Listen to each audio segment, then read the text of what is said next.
les cuento un poco la historia de las jornadas. Muchos de ustedes ya participaron en otras ocasiones. Comenzamos en 2018 con una jornada dedicada específicamente al robo y tráfico ilícito de obras de arte. Acá pueden ustedes ver el flyer de ese evento, flyer muy curioso que armó la gente del Archivo General de la Nación, donde se hizo, la organizamos con Marcelo Elay, mi gente del Ministerio de Seguridad.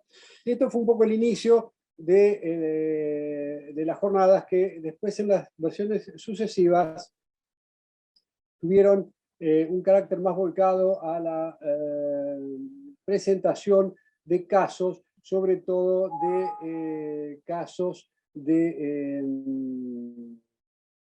situaciones patrimoniales en el interior del país, tanto material como inmaterial, y que fue realmente algo muy interesante porque permitió poner a la vista y de un amplio auditorio las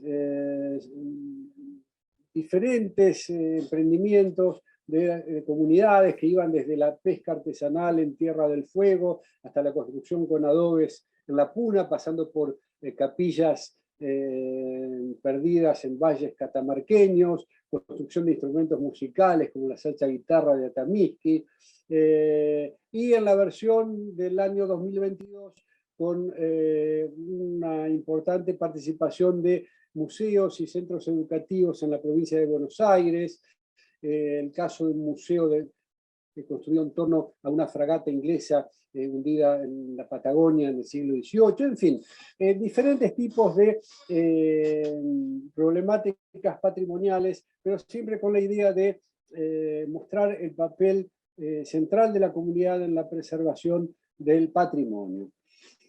Con esto había habido un poco un cambio conceptual en relación con la primera versión, que estaba más ligada a cuestiones específicamente técnicas de seguridad, tráfico ilícito, etc. En esta ocasión, 2022, es la tercera, si dejamos de lado la primera que fue un poco exploratoria, hemos decidido darle un carácter doble, es decir, retomar un poco la idea de brindar herramientas generales para, que sirvan para la preservación del patrimonio, pero también presentar algunos casos particulares en los cuales esto se pone en juego de manera práctica.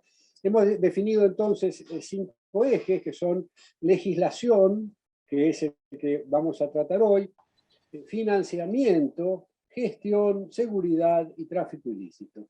Con la idea de que las exposiciones presenten diferentes alternativas y diferentes soluciones en relación con estas problemáticas que puedan servir para que los oyentes de los distintos puntos del país tengan quizás una perspectiva más amplia de estas herramientas con las cuales se puede contar desde instituciones o desde determinados desarrollos técnicos para facilitar la preservación y la defensa del patrimonio. Así que bueno, no los entretengo más y los voy a dejar con la primera expositora. La sesión de hoy está ligada a las cuestiones de legislación, que ustedes saben son sumamente importantes porque rigen o deberían regir un poco las prácticas sociales relativas a la cuestión patrimonial. Y la charla va a estar, en primer lugar, son 4, va a estar a cargo de la doctora María Luz Endere. La doctora Endere es abogada por la UBA y arqueóloga por la Universidad del Centro. Es Magister in Museum and Heritage Studies y Field Doc in Archaeology de la University College of London. Es investigadora principal del CONICET y directora del programa Patrimonia de estudios interdisciplinarios en torno al patrimonio. Es profesora titular de la Cátedra de Legislación y Manejo de Recursos Culturales, de la carrera de licenciatura en Arqueología, directora de la Cátedra UNESCO de Patrimonio Arqueológico de la Universidad Nacional del Centro, de la provincia de Buenos Aires, y es autora de 2 libros, numerosos artículos y capítulos de libros, ha dirigido tesis doctorales, y es consultora y capacitadora de la UNESCO en temas de tráfico ilícito de bienes culturales. Su área de experticia es el patrimonio cultural, la normativa nacional e internacional y los derechos indígenas en relación con el patrimonio cultural. Así que los dejo con la doctora Endere para que desarrolle su exposición.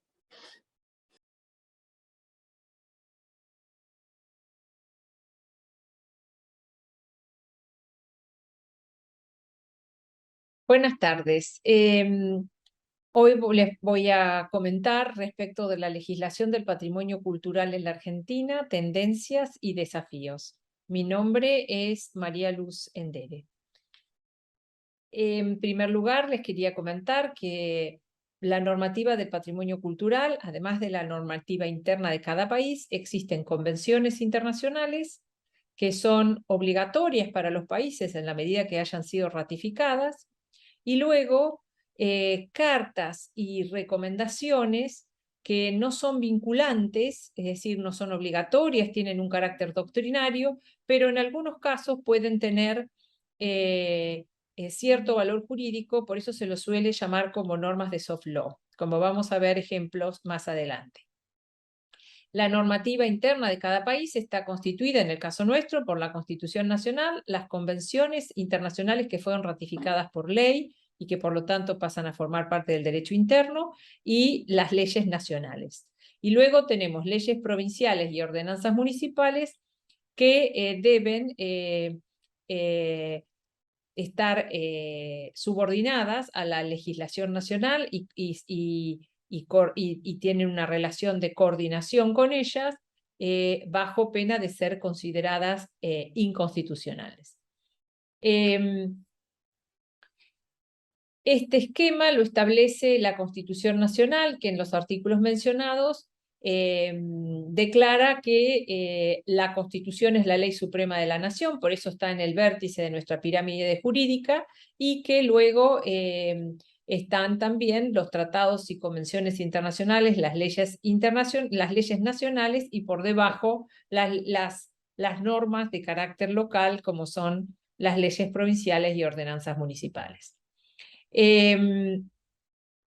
Respecto de las convenciones internacionales ratificadas por el Estado argentino y que son parte de nuestro derecho, podemos mencionar la Convención de UNESCO de 1954 sobre la protección de bienes culturales en caso de conflicto armado y sus 2 protocolos. En materia de tráfico ilícito hay 2 convenciones, la de UNESCO de 1970, que opera a nivel del derecho internacional público, y la del UNIDROIT de 1995, que es de derecho internacional privado, es decir, protege el derecho de personas privadas, físicas o jurídicas, y también de comunidades indígenas. Ambas normas son complementarias, como verán más adelante en este curso. Hay otra convención de tráfico ilícito, que es la de la OEA, que también fue ratificada por el Estado argentino y que opera entre los estados americanos. La más conocida de las convenciones de UNESCO es la de 1972, que protege el patrimonio natural y cultural, de la cual somos parte desde el año 78.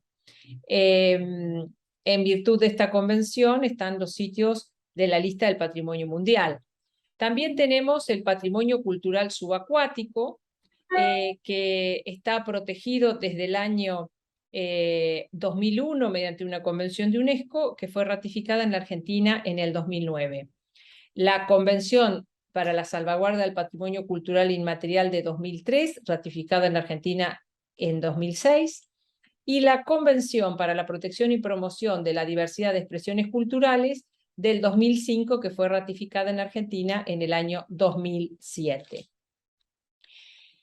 Bueno, ¿qué dice la Constitución Nacional respecto del patrimonio? hay una única cláusula dentro de la Constitución que hace referencia al patrimonio, que dice que las autoridades proveerán a la preservación del patrimonio natural y cultural y que corresponde a la nación dictar las normas que contengan los presupuestos mínimos de protección y a las provincias las necesarias para complementarlas sin que aquellas alteren las jurisdicciones locales. En suma, ¿qué tiene que hacer el Estado? Dictar las leyes marco o de principios mínimos del patrimonio y las provincias complementarlas.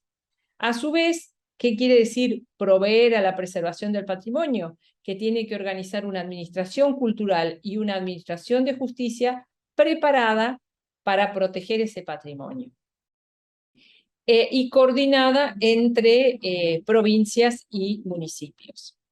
Hay otra norma muy interesante que tiene la Constitución Nacional, que es la acción de amparo, que es una acción que ya existía en nuestro derecho, pero que no estaba contemplada para los derechos colectivos, que son los derechos que están no en cabeza de una persona, sino de toda la comunidad, como es el derecho al patrimonio cultural. Esta es una acción rápida para proteger un derecho o una garantía constitucional ante el acto de una autoridad o de particulares.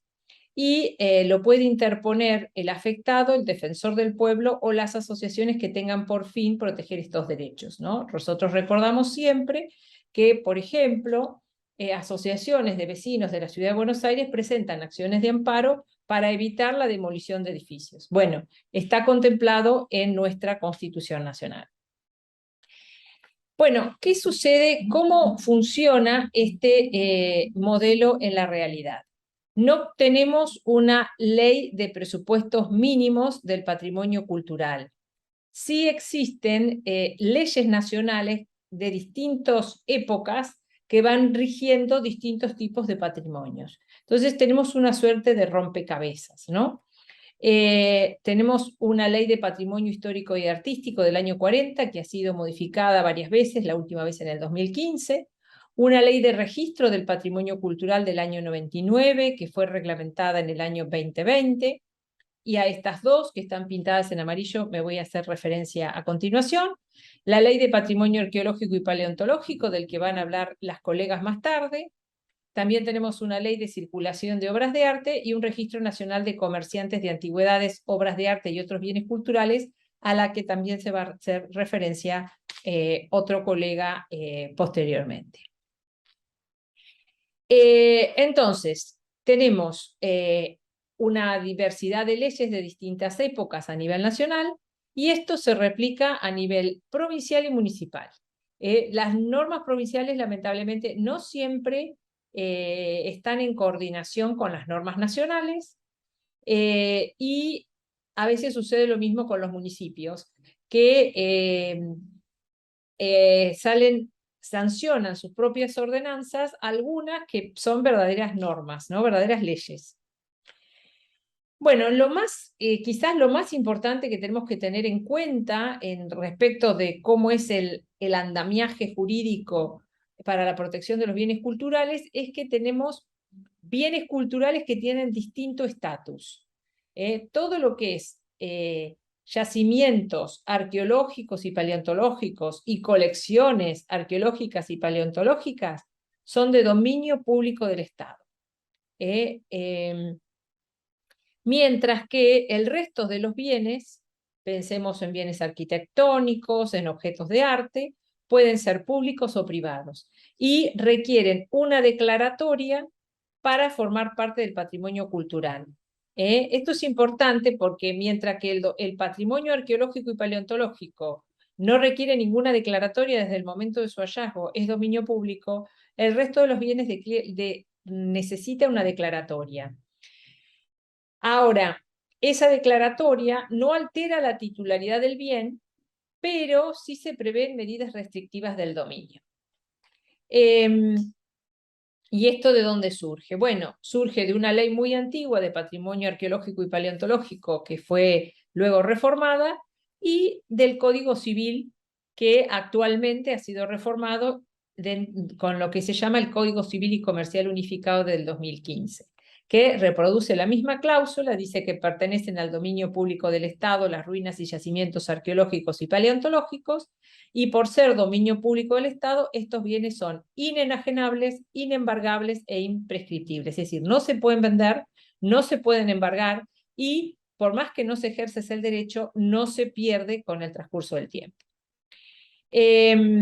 Estos bienes serán nacionales en territorios nacionales o provinciales en el territorio provincial.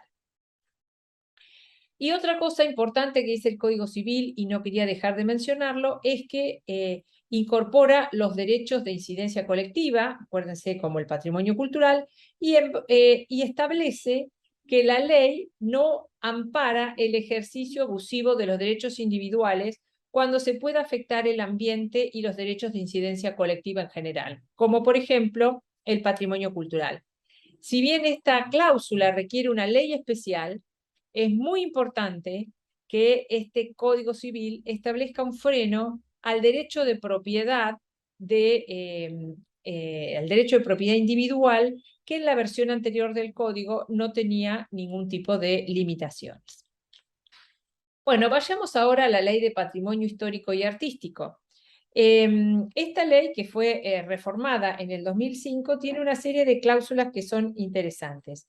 En primer lugar, esta ley crea la comisión, que en la última reforma cambia el nombre, Comisión Nacional de Monumentos, Lugares y Bienes Históricos, que ejerce la superintendencia inmediata sobre monumentos, lugares y bienes históricos nacionales en territorio nacional, y en territorio provincial lo hace en concurrencia con las autoridades locales. Entre sus funciones, el decreto reglamentario contempla la posibilidad de que la comisión solicite la paralización de las obras que no se ejecuten conforme a las pautas establecidas. Esta comisión es la que propone al Poder Ejecutivo Nacional la declaración de monumentos, lugares y bienes históricos nacionales, indicando el perímetro del área protegida. Esas declaraciones se hacen normalmente por ley. Y también puede establecer criterios y pautas de selección y clasificación y valoración de estos bienes. Y fíjense qué interesante, el decreto reglamentario dice que puede hacerlo siguiendo las recomendaciones de las convenciones y las cartas internacionales. Aquí aparecen estas normas de soft law de las que hacemos mención antes. Quizás el artículo más interesante de la reforma del 2015 es este listado de clases de bienes culturales protegidos que pueden ser registrados por la Comisión, ya que incorpora categorías nuevas, entre ellas las pintadas en amarillo. Fíjense, hablamos de área urbana histórica, de áreas de amortiguamiento visual, de los bienes de interés industrial, los bienes de interés arqueológico, y aparecen también los paisajes culturales y los itinerarios culturales nacionales. Muy importante, porque estaba la posibilidad de ir por una declaratoria de UNESCO con estas categorías, porque lo habilitaba la Convención y no estaban habilitados en nuestra legislación nacional. Entonces, de algún modo, se está ayornando la norma a estas nuevas categorías.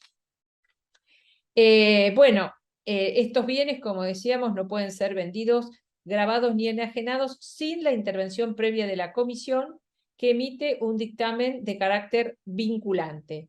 Y además, lo mismo para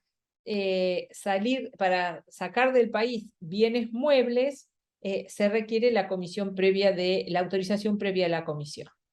La otra ley a la que me quiero hacer referencia es la 25.197 del año 99, que define qué es bien cultural, hace un listado de bienes culturales y establece crear un registro único del patrimonio cultural. Esto es clave, entre otras cosas, para proteger a los bienes culturales, ya que una de las condiciones que establece la Convención del 70 es el inventario. Esto se aplica para los organismos públicos nacionales. El decreto reglamentario recién surgió en el año 2020 y le da a los organismos públicos 180 días para presentar inventario de los bienes, y establece como organismo de aplicación la Dirección Nacional de Bienes y Sitios Culturales, que va a organizar un registro nacional de bienes culturales conformado por los sistemas de bases de datos informatizados que cada uno de esos organismos públicos envíe, invita a las provincias y al gobierno de la Cava a también asociarse a ese portal del Registro Nacional de Bienes Culturales.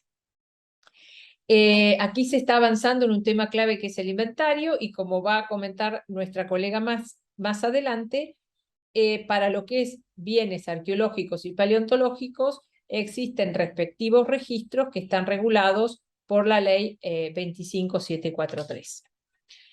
Bueno, en síntesis, ¿cuáles son los grandes desafíos para el futuro, ¿no?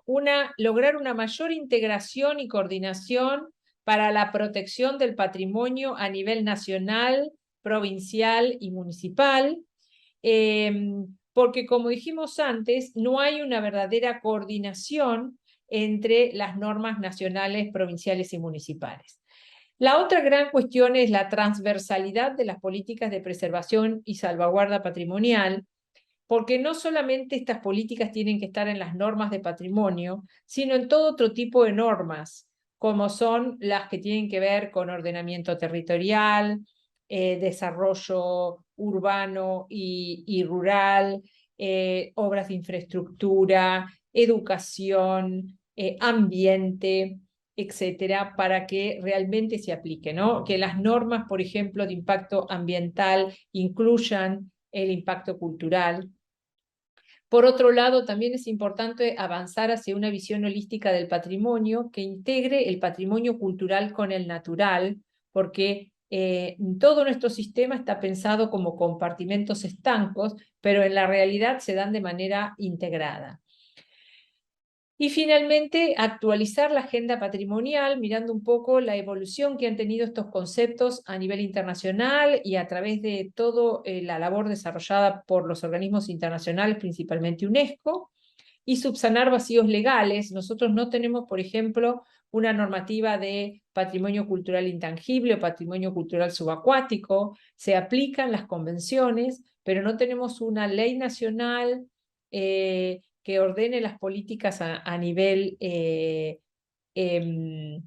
nacional y coordine con las provincias. Bueno, finalmente quisiera decir que desde el año 2000 a esta parte ha habido importantes avances en materia patrimonial, ha habido cambios positivos, y que espero que esto se pueda profundizar en el futuro, sobre todo haciendo hincapié en cuestiones que son muy necesarias, como incrementar la participación comunitaria y trabajar más en políticas de salvaguarda que incluyan la conservación, los planes de manejo y cuestiones que son necesarias para poner en marcha una gestión integral del patrimonio. Muchas gracias.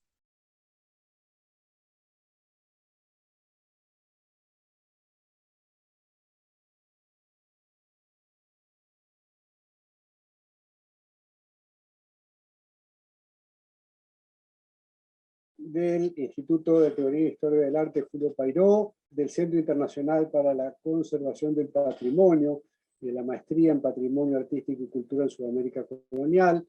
Le agradecemos a la doctora Endere su tan interesante panorama sobre las cuestiones legales de distinto orden que ha presentado.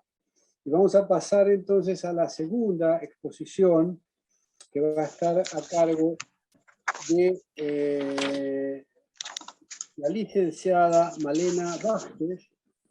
Malena Vázquez es licenciada en Antropología, egresada de la Universidad de Buenos Aires, y desde 2007 integra el Registro Nacional de Yacimientos, Colecciones y Objetos Arqueológicos del Instituto Nacional de Antropología y Pensamiento Latinoamericano, el INAPL, órgano de aplicación de la Ley Nacional 25.743 de protección del patrimonio arqueológico y paleontológico, que justamente recién mencionó la doctora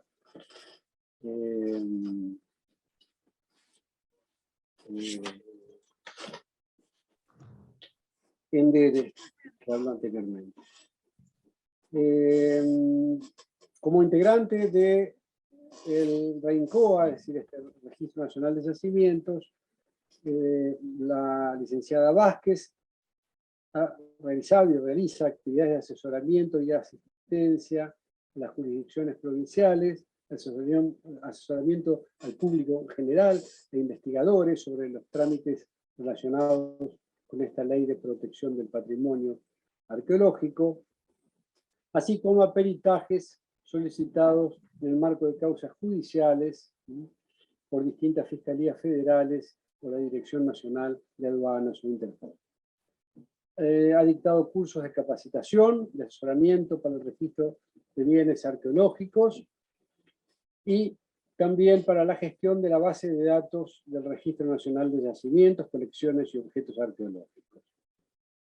Ha trabajado en la formación de recursos humanos en el área de protección del patrimonio arqueológico y además participa en investigaciones arqueológicas en el área circumpunenea que toca a los países de Chile, Argentina y Bolivia. Así que bueno, os dejo con la licenciada Vázquez, que va a desarrollar ahora su exposición.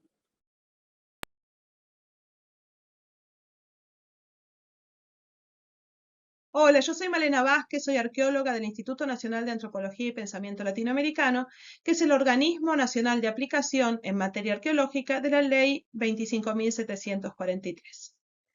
En esta mesa de legislación, yo que soy arqueóloga voy a tratar de resumir un poco cuáles son los principales puntos de la ley en vigencia y cómo nos interesa desde el instituto aplicarlo para la protección del patrimonio arqueológico y para su integración en las prácticas sociales. Es muy importante resaltar que el valor del patrimonio cultural, arqueológico o de otro tipo, histórico, es un acuerdo social, es decir, las sociedades, los grupos humanos, nos ponemos de acuerdo o vamos evolucionando a través de la historia de diferentes procesos y en algún momento decidimos, por así decirlo, que ciertas cosas o prácticas son patrimonio cultural y entonces decidimos protegerlas. Ahí es cuando se vuelven patrimonio, porque son importantes, si no son solo cosas que no tienen protección.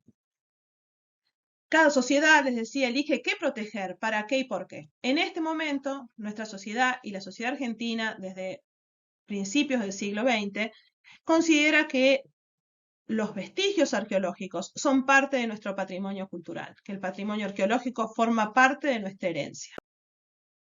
Porque también consideramos que el patrimonio tiene un rol muy importante en el desarrollo de la memoria histórica, en el sostén de la diversidad cultural, en la construcción de identidades y el desarrollo de políticas sustentables. Porque el patrimonio arqueológico tiene múltiples dimensiones que no son excluyentes. Tiene dimensiones identitarias, tiene educativas, históricas, económicas, científicas y muchas más. Seguramente que no las se me ocurren ahora, y o muchas más que vendrán después, y algunas de estas pueden salir del espectro del patrimonio arqueológico en el futuro. En la actualidad, este es nuestro escenario. Entonces vamos a ver el patrimonio arqueológico argentino. El patrimonio arqueológico está definido por el artículo 2 de la ley vigente, que vamos a ver igual un poco más adelante. Forma parte del patrimonio arqueológico las cosas muebles e inmuebles que son vestigios de cualquier naturaleza que se encuentren en superficie, en subsuelo o sumergidos. Es decir, que den cuenta de las actividades del pasado hasta una antigüedad de 100 años. Los bienes que conforman el patrimonio arqueológico son un testimonio único, que quiere decir que no son repetibles. Cada vestigio es único, pero también es múltiple, digamos, es similar a otros, porque es un bien cultural, y son frágiles, no porque se puedan romper, sino porque una vez que se pierden, no se recuperan. Entonces, integran el patrimonio arqueológico todos los vestigios que dan cuenta de las prácticas sociales, religiosas, económicas, políticas, de todas las sociedades del pasado que se desarrollaron en el territorio argentino. En este caso puse un plato, ¿no? Un plato de loza, porque también forma parte del patrimonio arqueológico, no solamente lo precolombino. Por más que sabemos que el territorio actual de la Argentina está ocupado desde hace por lo menos 10.000 años. Y los grupos humanos que vivieron en las diferentes regiones y a través de las diferentes épocas desarrollaron sociedades muy diversas. 10.000 años es más antiguo que la época de los faraones. Imaginen cuánta cuánta diversidad cultural se produjo, se generó en todos estos años, en el que cada sociedad tiene su manera de hacer las cosas. Hacen su ropa de unas maneras, cultivan, consiguen la comida, cazan, hacen sus herramientas y también tienen sus creencias con sus símbolos diferentes, símbolos parecidos a los del vecino, parecidos a los del pasado. Eso es lo que es el patrimonio arqueológico, además del conocimiento que se genera a través de su estudio, porque eso enriquece esta herencia. Algunas sociedades de las que produjeron estos vestigios, que ahora decimos que ahora son patrimonio, son tan antiguas que no sabemos cómo se llamaban ellos mismos, pero tenemos sus símbolos, tenemos la cueva de las manos, tenemos las puntas de flecha que usaban para cazar.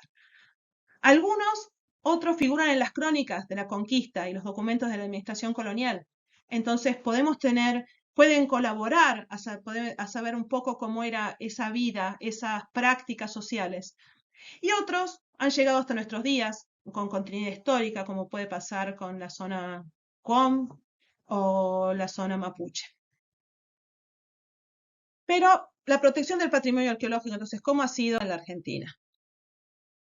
La primera ley de protección del patrimonio arqueológico es la 9080, conocida por todos así, es de 1913, se reglamenta en 1921 y ya marca desde tan temprana época una preocupación por la protección del patrimonio. Esta preocupación sale de las universidades, principalmente La Plata y Buenos Aires son los que llevan adelante la gestión de la ley, y ese es uno de los problemas también, pero la ley determina la inexistencia de la propiedad privada, esto es muy importante, considera en especial a las universidades y museos, y ordena la imposibilidad de exportar bienes arqueológicos, que es muy importante este tema para la recuperación de bienes que salieron del país antes del 2003, que es la ley actual. Generalmente dicen la 9080 deja de exportar. La 9080 no deja de exportar y es la ley que usamos para reclamar bienes arqueológicos cuando aparecen en subastas internacionales. Hasta ahora no hemos tenido éxito alguno, pero es lo que usamos. Esta ley, como decía, resultó de muy difícil aplicación porque tenía un tenor totalmente centralista. A las universidades de La Plata y de Buenos Aires les da el punto central para la decisión sobre la investigación, deja fuera la decisión de las provincias, digamos, esto es del centro para las provincias, y es una época de auge del coleccionismo, en el que hasta los mismos museos, que son los encargados de proteger el patrimonio, están comprando objetos para formar sus colecciones. En 1968 se produce una reforma del Código Civil que modifica la 9080 y cambia la titularidad del dominio de la nación a las provincias. Y en este momento es cuando se empiezan a hacer las leyes provinciales y empieza a ser más factible la gestión del patrimonio arqueológico, porque empieza a estar más cerca del territorio, menos lejos del centro y más cerca de donde ocurren las cosas. En 1994, con la reforma de la Constitución Nacional, que es muy importante, se reconoce la preexistencia étnica y cultural de los pueblos indígenas que garantizan los derechos de su identidad y la participación en la gestión de sus recursos naturales y culturales. Esto viene del reconocimiento previo de la Convención 169 de la OIT.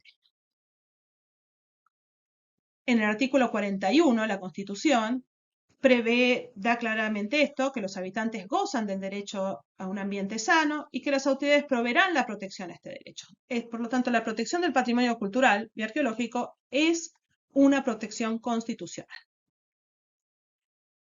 Una ley previa a la ley actual de protección del patrimonio, la 25.743, es la 25.517 que se sanciona en el 2001. Esto en relación con que el patrimonio arqueológico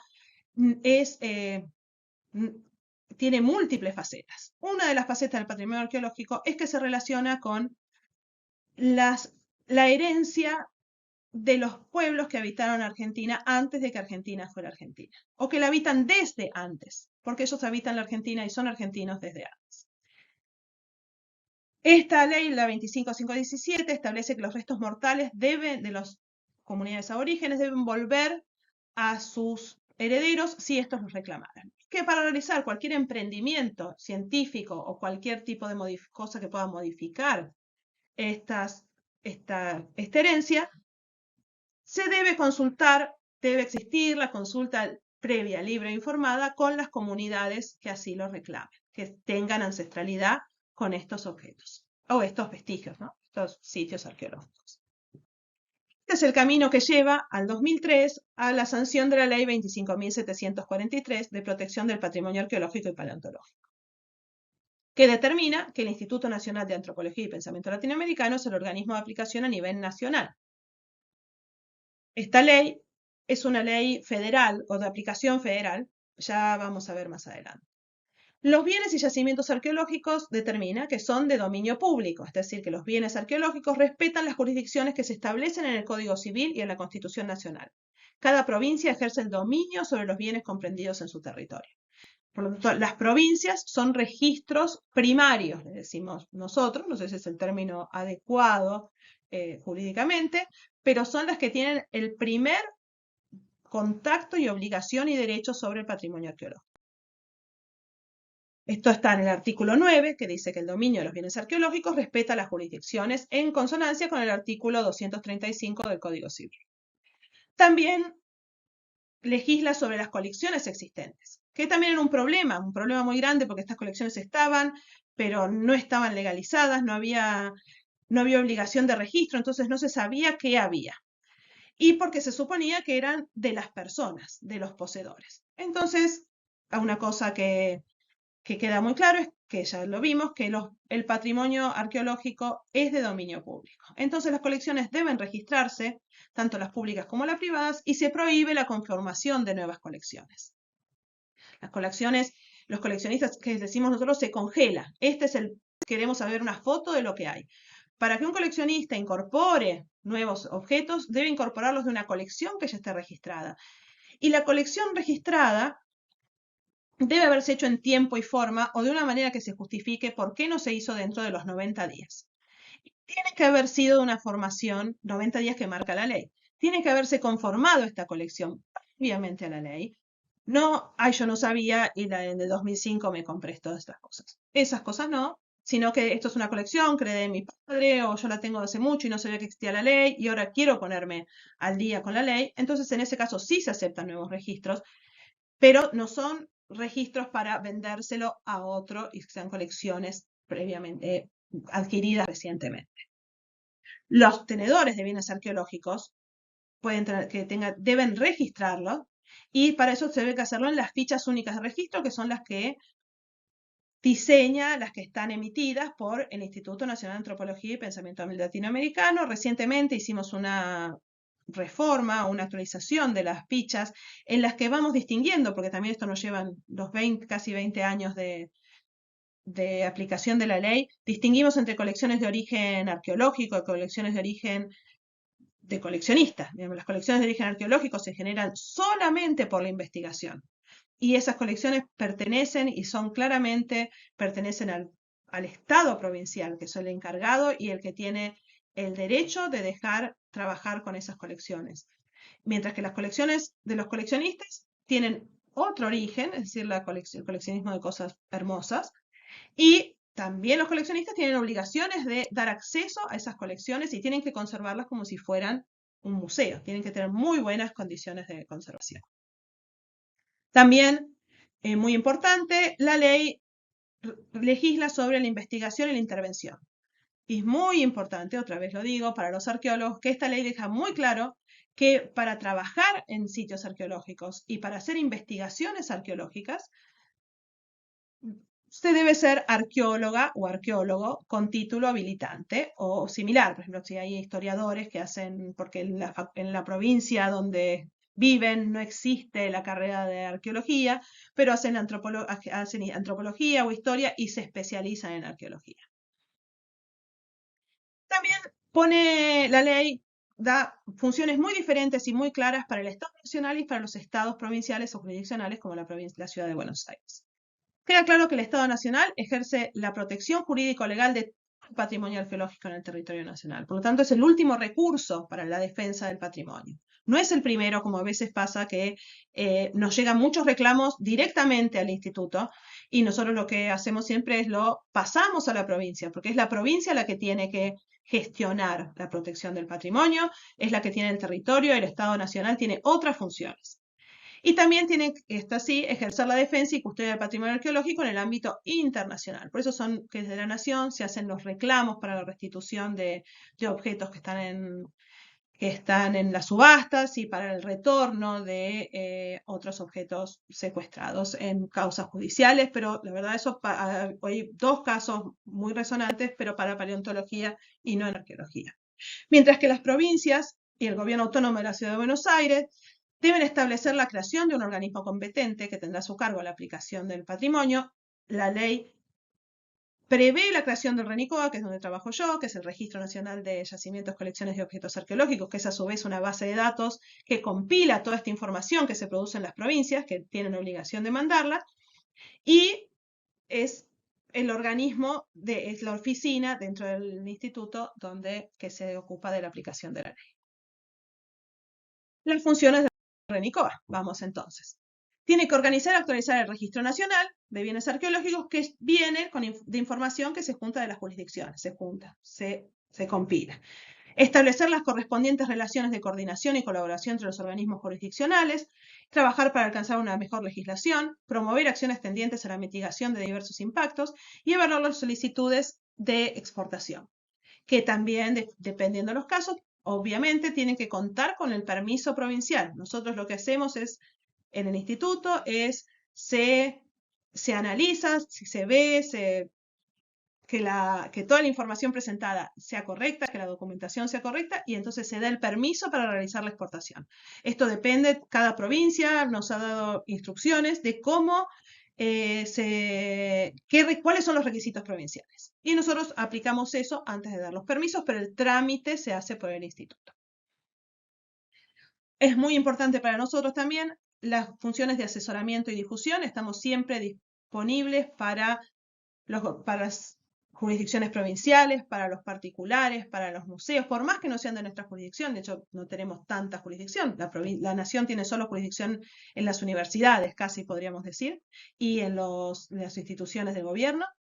Pero si viene el Museo de Buenos Aires y nos pide, de Buenos Aires Ciudad, o de Buenos Aires Provincia, o de Neuquén, y nos pide asesoramiento sobre cómo registrar la colección, o qué hacer con ciertos bienes, o también para difusión, nosotros siempre estamos a disposición y colaboramos siempre haciendo la salvedad de que la provincia tiene que estar involucrada y nosotros podemos informar cómo hay que hacer el registro, pero el registro se hace con las provincias, no en Nación, que es el registro secundario en este caso.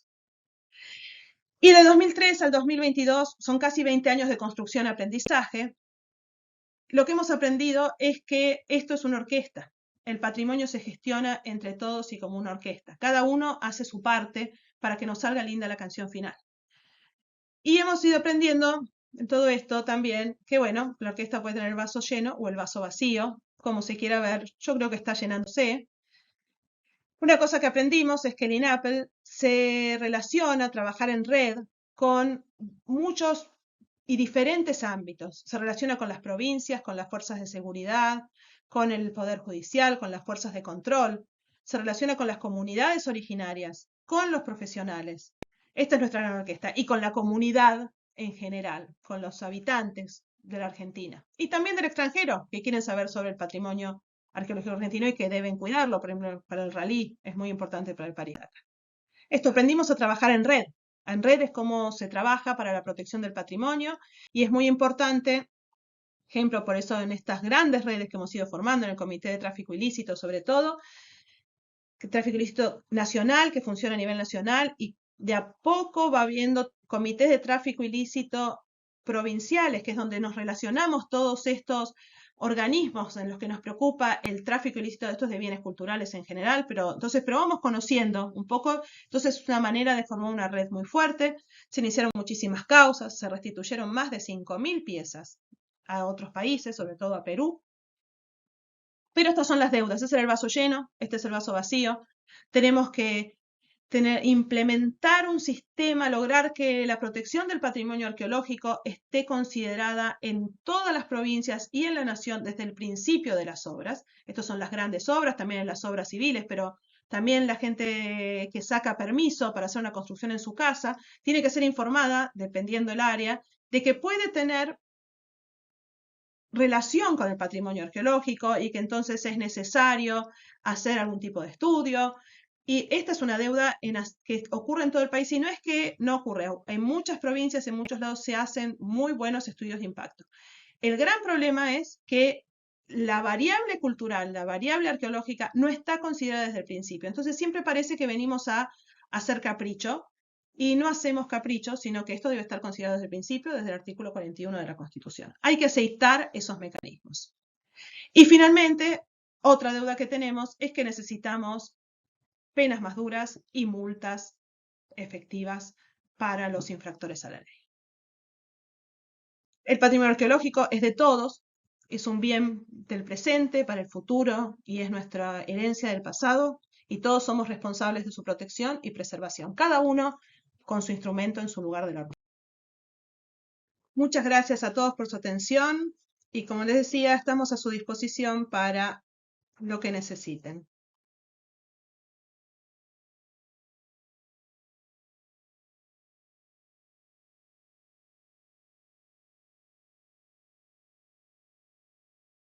Agradecemos a la licenciada Vázquez por su interesante presentación y vamos a pasar a la tercera exposición que va a estar a cargo de los licenciados Horacio Padula y Ricardo Orsini, y que se titula Patrimonio arqueológico y paleontológico en una ciudad en constante cambio. El licenciado Padula lo es en ciencias biológicas con orientación en genética y evolución, especializado en paleontología por la Facultad de Ciencias Exactas y Naturales de la Universidad de Buenos Aires. Trabajó en el Museo Argentino de Ciencias Naturales, realizando relevamientos y registros de colecciones paleontológicas públicas y privadas para el cumplimiento de la Ley 25.743, que como ven es la estrella de la jornada de hoy. Desde 2006 a la actualidad se desempeña como investigador y gestor en paleontología y zooarqueología del Centro de Interpretación de Arqueología y Paleontología dependiente de la Dirección General de Patrimonio, Museos y Casco Histórico del Gobierno de la Ciudad de Buenos Aires. El licenciado Ricardo Orsini lo es en Ciencias Políticas, con especialidad en Administración y Gestión Pública, egresado de la Universidad del Salvador, y actualmente es miembro del equipo del Centro de Interpretación de Arqueología y Paleontología, dependiente de la Dirección General de Patrimonio, Museos y Casco Histórico del Gobierno de la Ciudad de Buenos Aires, órgano de aplicación de la Ley 25.743 de protección del patrimonio arqueológico en el ámbito de la Ciudad de Buenos Aires. Y lo dejo con los expositores.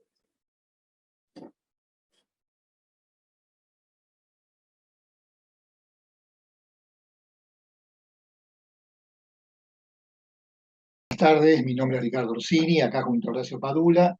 Somos parte de un equipo que conforma la Dirección General de Patrimonio, Museos y Casco Histórico, que tiene a su cargo la aplicación de la Ley 25.743 en el distrito de la Ciudad Autónoma de Buenos Aires. Vamos a continuación a mostrarles un PowerPoint en el cual nosotros, de alguna manera, les expresamos las tareas que desarrollamos dentro de nuestro ámbito urbano. En principio elegimos el título Patrimonio Arqueológico y Paleontológico en una ciudad en constante cambio, debido justamente a una ciudad que, dadas sus características urbanas, requiere de una atención permanente respecto a lo que es el patrimonio arqueológico y paleontológico que subyace bajo sus baldosas. Aquí vemos a continuación cómo podríamos imaginarnos lo que es la ciudad de Buenos Aires actualmente, la imagen que vemos abajo, una toma prácticamente igual de lo que sería, de acuerdo a una imagen de Boselli, como sería por lo menos en el siglo XVIII, con las principales construcciones que se ven en la zona de Retiro, como para que podamos tener una verdadera dimensión de los cambios que ha tenido la ciudad de Buenos Aires. Motivo por el cual nosotros consideramos que tenemos que estar permanentemente como supervisores de lo que ocurre en la ciudad de Buenos Aires respecto al avance urbano que se da a diario en esta ciudad. Los objetivos básicamente son 4. Primero, relatar el marco legal que nos regula a nosotros. Ya se está hablando del tema al respecto, sobre qué es la Ley 25.743, qué es lo que abarca. En el segundo punto vamos a detallar cuál es el registro asociado al contexto urbano en el que vivimos nosotros, que por supuesto tiene que ver con conjuntos que son muy particulares al tipo de cultura que se fue dando en la Ciudad de Buenos Aires. Por otro lado, describir de acuerdo a la ley y a la experiencia de la Ciudad de Buenos Aires diferentes tipos de intervenciones que se han dado en nuestro distrito. Y luego, bueno, vamos a desglosar diferentes tipos de políticas de gestión aplicadas a la GOPAT, que es la gerencia operativa que nos regula. Para empezar, vamos a hablar del marco normativo, sintéticamente, ya que ya se ha estado hablando del tema. Como saben, es preservar y proteger el tutelar el patrimonio arqueológico y paleontológico como parte integrante del patrimonio cultural de la nación y aprovechamiento científico y cultural del mismo. Sobre esto, nosotros tenemos un decreto en el cual estamos autorizados como órgano en la Ciudad de Buenos Aires y a partir de la Dirección General de Patrimonio, Museos y Casco Histórico para aplicar la ley.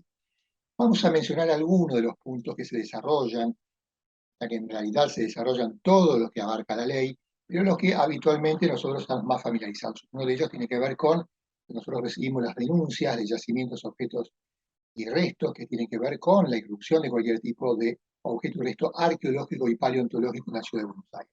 Por otro lado, tenemos el registro de colecciones arqueológicas y paleontológicas llevados a cabo por tenedores particulares que tienen en su tenencia diferentes tipos de objetos y restos que de acuerdo a la ley deben estar estrictamente registrados con sus fichas correspondientes y más. Por otro lado, nosotros nos encargamos de tener una estricta política de poder de policía respecto a la comercialización que se da en la Ciudad de Buenos Aires. Hay muchos locales, zonas de artesanalismo, zonas de anticuario, y muchas veces hasta ellos desconocen la existencia de la ley y comercializan objetos y restos arqueológicos y paleontológicos que están totalmente prohibidos. Tal es el caso como en esta situación. Esto lo sacamos de Mercado Libre. En Mercado Libre habitualmente, lamentablemente, se hacen publicaciones de este tipo, donde vemos, por ejemplo, en el ángulo inferior izquierdo, amonites, que son estos moluscos que vivieron en el Mesozoico, fósiles, por supuesto, que están, como decía Ricardo, prohibida su comercialización. A su lado vemos trilobites, también estos artrópodos que vivieron en el Paleozoico, más amonites, restos de ámbar, esa resina fósil. Bueno, como les decía acá en Mercado Libre, esto es una actualización que vimos hace poco. Si lo googleamos y continúan ofertando este tipo de restos, que por supuesto está prohibido por la ley 25743. Bueno, más maderas petrificadas, ahí vemos el valor de mercado, un valor totalmente subjetivo. Bueno, al respecto, queremos informarles que nosotros, como órgano de aplicación, como les mencioné, cuando constatamos que usuarios de la Ciudad de Buenos Aires llevamos a cabo diferentes acciones, también con colaboración de fiscalías, de Interpol, el mismo INAPEL nos da una mano permanente, colabora con nosotros cuando ocurre este tipo de incidentes. Otra de las funciones que tenemos nosotros dentro de nuestra órgano de aplicación tiene que ver con la supervisión de obras que se llevan para cabo en la Ciudad de Buenos Aires, de investigadores que han solicitado también sus permisos. Pero fundamentalmente el tema de la supervisión de obras es fundamental justamente porque nosotros estamos hablando de un patrimonio que es netamente, se pierde. Lamentablemente, como nos explicaba nuestro amigo Mario Silveira, la arqueología es como un libro, en la cual uno tiene que leer correctamente una hoja y luego leerla, la quema. En la arqueología ocurre lo mismo. La diferencia está en que en lugar de quemar esa hoja, se pierde la información si no se registra adecuadamente. Por eso necesitamos estar permanentemente encima de las obras, en muchos casos incluso explicarles que la ley les exige hacer estudios previos.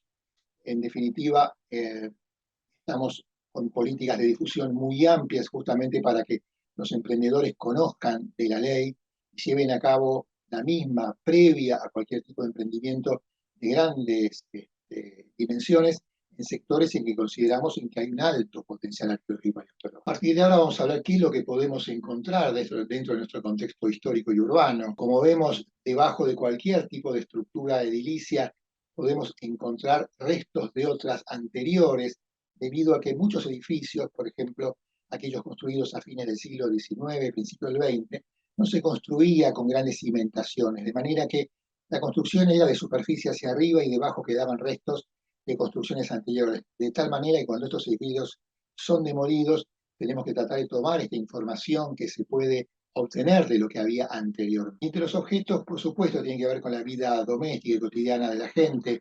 Acá tenemos una vasija de tradición hispano-indígena, tenemos un plato de mayólica, un tazón impreso de loza y botella de cerveza de Grecia. Otros tipos de materiales son los metálicos, material óseo, que nos permite. Acá lo que podemos ver con respecto al material óseo, que hemos trabajado mucho justamente con Mario Silveira, nos permite datar dos cosas. Datarlo de manera cronológica, cuando vemos, por ejemplo, los cortes, si son de sierra eléctrica o si son de sierra manual, y también podemos ver el poder adquisitivo que tenía la familia que consumía cierto tipo de fauna, ¿no? En este caso, por ejemplo, vemos a la izquierda pavo, y el pavo, junto con la perdiz, nos está diciendo que en ese lugar el poder adquisitivo era alto, porque las familias adineradas en general consumían ese tipo de alimento, y en otros contextos también podemos ver, en cuanto al ocio, los artefactos, ¿no? Por ejemplo, cepillos de dientes que eran manufacturados en hueso, algún tipo de cuchillas, peinetas y peinetones. También tenemos que poner acento en que la ciudad de Buenos Aires no fue habitada en principio por los españoles que han llegado en su momento de la mano de Pedro de Mendoza. Ya habían culturas que estaban viviendo en estos territorios. Hay material que en algunos sectores que no han sido altamente invadidos o alterados por el avance urbano, nos permite detectar también material precolonial. Bueno, en cuanto al ocio también podemos ver material mucho más antiguo, que es el material fósil, que se encuentra en otros estratos, comúnmente, sobre todo en esta región, en la región pampeana, en la ciudad de Buenos Aires, se encuentra más profunda, ¿no? Por una ley geológica que nos dice que cuanto más profundo, más antiguo.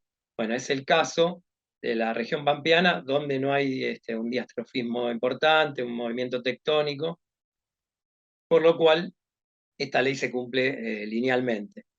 Entonces, como les decía, si vamos un poco más hacia abajo de los estratos donde encontramos restos arqueológicos, encontramos restos de una fauna muy particular de la región pampeana, que es la fauna de megamamíferos, que se les llamó megamamíferos debido a que en vida pesaban más de 1 tonelada. Los más conocidos sin duda son el megaterio y el gliptodonte. El megaterio era este perezoso gigante, llegaba a medir más de 6 metros de alto. El gliptodonte es ese pariente de las mulitas y armadillos actuales, que podemos ver, por ejemplo, en la estación Juramento, en la estación Tronador, restos de las caparazones que se han encontrado cuando se hicieron la remoción de tierra para generar esas estaciones de subte. Y bueno, tenemos estos elefantes del hemisferio sur, los mastodontes, parientes de los coetáneos mamut, del hemisferio norte, los mamut. Teníamos el oso más grande que habitó la Tierra, el oso de las Pampas. Teníamos el toxodonte, toda una fauna que nos refiere actualmente, por ejemplo, a una estepa africana, que en Sudamérica actualmente no sucede, ya que no hay megamamíferos. Lo más grande, lo que más se asemeja a esta fauna puede llegar a ser el tapir, que llega con suerte a unos 400 kilos de peso. El siguiente punto tiene que ver con tipos de intervenciones en cumplimiento de diferentes tipos de artículos de la ley. En principio vamos a mencionar a 3 tipos de intervenciones, aquellos que tienen que ver con proyectos presentados por investigadores particulares, que lo podemos visibilizar en los artículos 23 al 24, estudios llevados a cabo en el marco de reformas edilicias y del espacio público, tanto desde el sector público como privado, y por último, proyectos que se llevaron a cabo a partir de la el propio Centro de Interpretación Arqueológico y Paleontológico de la Ciudad de Buenos Aires. Del primero de los casos, podemos mencionar, por ejemplo, el Parque Rivera Sur, un trabajo emprendido por Ulises Camino, el cual justamente, como les mencionaba antes, es el reducto por excelencia de material de origen precolonial, que es justamente un proyecto que lo sigue implementando Ulises. En los próximos días se lleva a cabo una inauguración, El 12 de octubre, exactamente, del sitio de la Noria. Perfecto, el cual puede ser visitado por todos los. Respecto al segundo tema, tiene que ver con emprendimientos llevados a cabo en el marco de reformas edilicias de espacios públicos generalmente, y también de propiedad privada. Como les dije, la necesidad de obtener información en este contexto de reformas hace imprescindible de la participación de equipos de arqueología que puedan llevar a cabo todo el tipo de preservación y también de levantar la información necesaria y suficiente como para poder luego avanzar con los proyectos que se tenían previstos. Uno de ellos es, por ejemplo, los cimientos de la Casa del Naranjo, que lamentablemente fue demolida, pero fueron salvados los cimientos, los cuales están vidriados dentro del Museo de Arte Moderno de Buenos Aires. Siguiente, vamos a lo rápido, hay varios sitios. Las obras en la pulpería Quilapán, que fue un emprendimiento que, sugerido por los mismos propietarios, que en el marco de reformas que ellos querían llevar a cabo, decidieron contratar un equipo arqueológico para que pudieran llevar a cabo las tareas previas a las obras. Nosotros como órgano de aplicación intervenimos inicialmente y luego se contrató un equipo. Carlos Calvo 319 es una parrilla también del barrio San Telmo, donde los propietarios, al igual que el anterior, decidieron hacer arqueología. Tenemos en San Juan de Granados, un lugar muy hermoso para ser visitado, trabajado ya hace unas décadas, cual amerita ser visitado justamente por el bonus de valor que le aplicó al sitio las actividades arqueológicas desarrolladas y luego la puesta en valor propia del sitio, ¿no? Venezuela 543 lo que nos permite en este sitio es un lugar que en realidad no fue excavado, pero sí se dejó al descubierto en una de las paredes diferentes tipos de eventos que tienen que ver con construcciones diversas a lo largo del tiempo y que pueden ser también visibilizados una vez que se va a este lugar. Otro sitio es el ex pasaje Belgrano, donde también se pueden observar diferentes eventos de construcciones en el marco de un hotel. En estos momentos fue inaugurado y todos estos restos pueden ser visitados permanentemente. La prolongación de la línea de subterráneo permitió también obtener mucha información respecto a todo el sector ribereño de la Ciudad de Buenos Aires. Esto se hizo directamente desde la Dirección General de Patrimonio. Otras obras que se realizaron fueron las obras bajo Plaza San Martín. Y como ven en las imágenes superiores, la Plaza San Martín, hasta la década del 30, tenía construcciones luego demolidas. Las intervenciones permitieron encontrar cimientos de esos edificios ya demolidos. Barrancas de Belgrano también, dentro de la puesta en valor del sitio, se encontró un pozo vinculado a la capilla que los franciscanos inauguraron en 1726, que permite conocer algunos detalles muy interesantes sobre la vida de esta congregación en el lugar. Las obras de remodelación de Plaza de la Pirámide de Mayo tienen que ver con la colocación de 4 estatuas que estuvieron presentes hasta hace casi 100 años atrás. Se logró hacer todo una excavación en el entorno, en el contexto, en el contorno de la Pirámide de Mayo, como para saber, por ejemplo, sobre qué estaba apoyada, qué cimientos tenía. También poder obtener información sobre diferentes eventos de la plaza, una plaza de mucha antigüedad. En este caso, con la construcción de un sótano, se encontró un antiguo pozo que, según los arqueólogos que intervinieron en el lugar, sostienen que pueden tener vinculación con el antiguo Circo de las Carreras, que era un hipódromo que funcionaba en la calle del barrio de Belgrano, entre las calles actuales, ¿no? Porque no existían, Kramer, Mendoza, Milián y Paz. También tenemos que por trabajos de jardinería se halló un pozo que tenía que ver con la presencia de las familias anteriores a los Larreta. Pueden ver una imagen a la izquierda de arriba, que es justamente el estilo italianizante que tenía ese edificio previo al neocolonial que le impuso la familia Larreta a partir de 1912-16, y lo que nos permitió a nosotros es determinar que había un montón de objetos que tenían que ver con, tal vez no necesariamente orígenes hispánicos, como podrán ver ahí, unos perros de origen chino adornaban un gran fuentón que estaría ubicado en algún lugar del patio. Es un montón de otros objetos que estaban muy alejados de ese estilo hispánico que hoy nos quieren mostrar. Y por último, nosotros actuamos solamente en la etapa de denuncia, luego la empresa contrató un equipo de arqueología, tiene que ver con Moreno 550, es una gran cisterna que tenía que ver con la presencia de las familias Curas Rosas en el siglo XIX. Seguimos con el Peciosen City, también lo mismo, una denuncia llevada a cabo en el marco de la construcción de un complejo edilicio en Puerto Madero.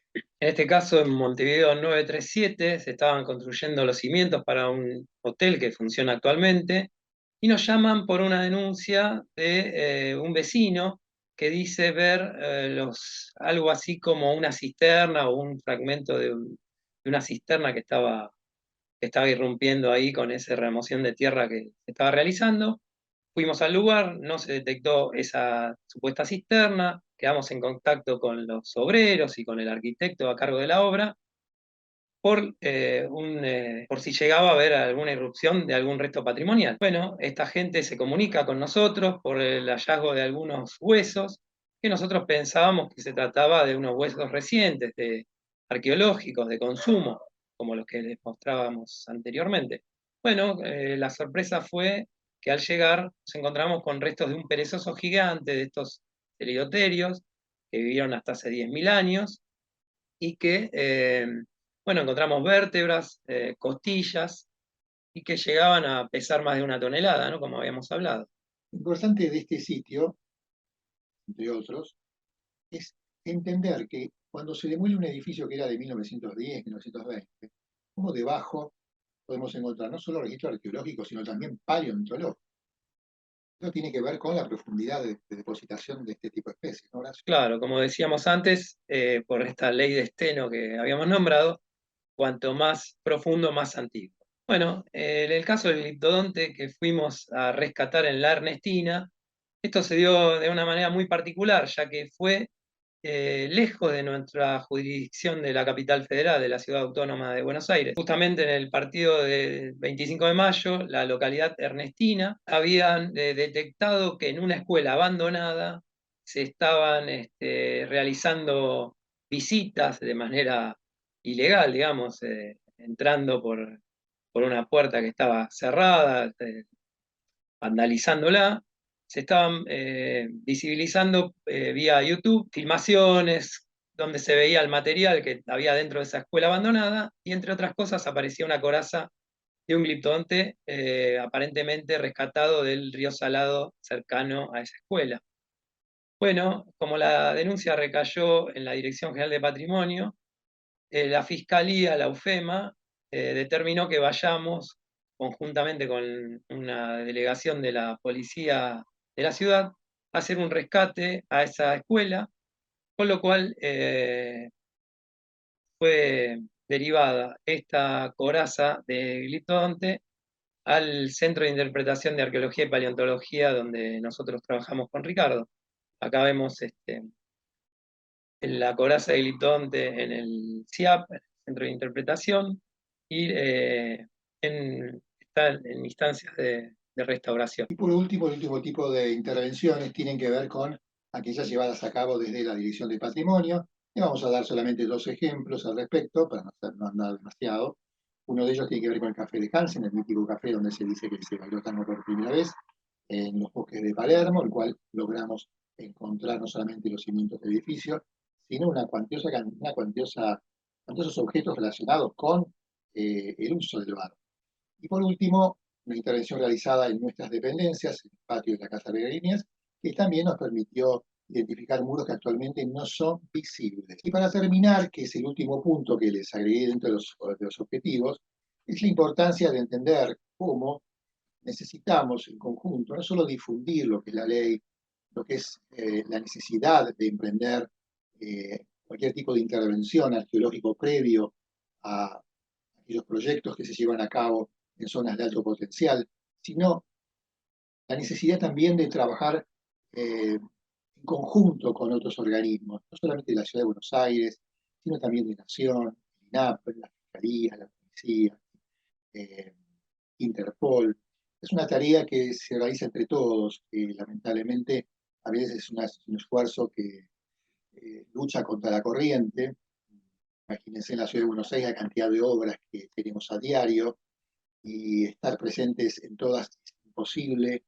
Concientizar que hay que practicar arqueología en algunos puntos en particular es también difícil, de manera que creo que como conclusión, dentro de la Ciudad de Buenos Aires, con Horacio y todo el equipo coincidimos, como lo venimos haciendo, en esta necesidad de trabajar siempre en conjunto, pues es una forma de proteger el patrimonio de todos. Bueno, muchísimas gracias por la invitación y nos quedaremos para las preguntas.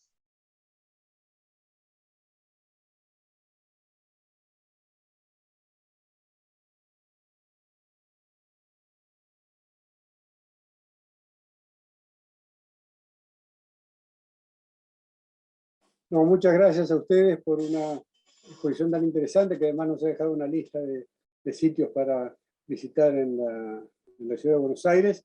Y vamos a pasar entonces a la última de las charlas de hoy, que va a estar a cargo del abogado Pablo Luis Gasipi. Gasipi es egresado de la Universidad Católica Argentina y ha realizado un posgrado en Derecho del Arte y Legislación Cultural en la Universidad de Buenos Aires. Es doctorando Derecho por la Universidad de Ciencias Empresariales y Sociales y es auxiliar fiscal en el Ministerio Público Fiscal de la Nación. Su presentación va a tratar de la ley 27.522, un buen instrumento para la prevención del tráfico ilícito de bienes culturales. Los dejo entonces con el doctor Gasipi. Buenas tardes a todos y a todas quienes participan de este encuentro en el ámbito de la Universidad de Buenos Aires, Patrimonio y Comunidad 2022. Para mí un honor participar de estas charlas, de estos estudios. Muchas gracias a las autoridades y a los organizadores del encuentro por haber pensado en mí para formar parte de este panel, de este segmento en el que se habla de la legislación tuitiva o protectora de los bienes culturales. Me han pedido específicamente que les hable o que les presente la ley 27.522, que específicamente se refiere al régimen de comercialización de antigüedades, de obras de arte y de otros bienes culturales. Es una ley relativamente nueva porque es de diciembre del año 2019, así que todavía no hay grandes aplicaciones judiciales de la ley y lo que sí tenemos es estudios, consideraciones, análisis respecto de ella, y lo que les quiero presentar es un poco la condensación de todo esto. Veíamos en la filmina anterior y por el mismo título de la ley que se refiere a otros bienes culturales, con lo que podemos referirnos a todos los bienes culturales dentro del parámetro de antigüedad, que después vamos a referir cuando veamos específicamente los artículos de la ley. Pero todos los bienes culturales quedan comprendidos en esta ley. Y para adentrarnos en el tema, me gustaría traerles tres características o tres condiciones que estos bienes tienen para diferenciarlos del resto de los bienes. Y esta diferenciación es la que justifica que haya una ley específica y no que se rija toda la comercialización de antigüedades, de obras de arte y de bienes culturales por las mismas reglas que se rige la compra o la venta de cualquier otro objeto. Estas características vienen impuestas o vienen marcadas por la originalidad del objeto cultural, viene marcada por esa situación de no renovable El bien cultural es único, es específico, está en sí mismo todo lo que puede ser y no es repetido. No puede ser repetido. Yo ahí puse dos ejemplos que se me ocurrieron cuando estaba analizando o preparando estas palabras para ustedes. Hoy, por más que haya el dinero para poder hacerlo, ¿quién pinte Los Ángeles Arcabuceros, esos cuadros tan espléndidos que hay en la capilla de Uquía, en Jujuy? No se logra, porque no se tienen las pinturas de ese momento, porque se fueron perdiendo las técnicas, porque no hay quien los pueda ejecutar. Entonces, la protección a esos bienes no renovables y originales y únicos es importante por eso mismo, porque que desaparezcan o que no se los pueda considerar rompe la cadena de conocimiento. Tampoco hay quien construya lo que fue el pabellón argentino de la Exposición de París de 1889. La segunda característica es que representan, un poco uniéndolo a esto que decíamos, representan una idiosincrasia, una idea, un modelo, espacio-temporal, personal y comunitario. Espacio-temporal por el lugar, la zona, la comunidad en la que se dio esta manifestación. Personal porque representan la obra creadora del artista, representan la idea y la forma que el artista o el artesano quiso exponer en ese objeto. Y comunitaria, en este sentido, tiene que ver también con lo espacio-temporal en cuanto a que en dónde está contenido esa obra. Yo ahí pongo dos especificaciones para no hablar siempre de...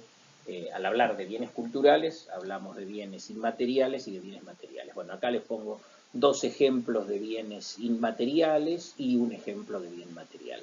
Los ritos religiosos del noroeste o lo que fue o lo que significó teatro abierto. Son dos manifestaciones que dejan en claro cómo la comunidad veía su situación cultural y su situación, cómo era su vida en ese momento frente a determinadas agresiones, en el caso de teatro abierto, un modo de manifestarse, o cómo es su situación de trascendencia y de proyección en el caso de los ritos religiosos. Y lo otro, en esto que les digo yo que es una situación variable con el tiempo, les pongo ahí la ley 26.691, que no es una ley muy antigua, e impone al Estado la identificación y la preservación de los sitios que fueron centros clandestinos de detención del año de 1976 a 1983. Y acá está esto que yo les digo, la marca que la evolución de la sociedad va marcando las necesidades de la ley. El otro punto, o la otra característica, es si estos objetos tienen valor comunitario e identitario, si tienen precio o si tienen precio y valor. No les puedo decir tienen valor, tienen precio o tienen solo precio y valor, porque cada uno de los objetos va teniendo una definición diferente. Por ejemplo, los bienes arqueológicos solo tienen valor, porque por la ley 25.743 que los regula, están fuera del comercio, con lo que el precio desaparece, más allá de que se los venda y eso constituya un delito. Pero la ley no prevé esa venta, entonces no tienen precio. Los bienes culturales del Estado, los bienes que están dentro de los museos, también por la ley 25.197 están fuera del comercio. Los meteoritos están fuera del comercio. El patrimonio cultural subacuático, está prohibido cualquier tipo de transacción respecto de ellos. Por otro lado, tenemos que la obra de arte es considerada una mercancía a los fines tributarios.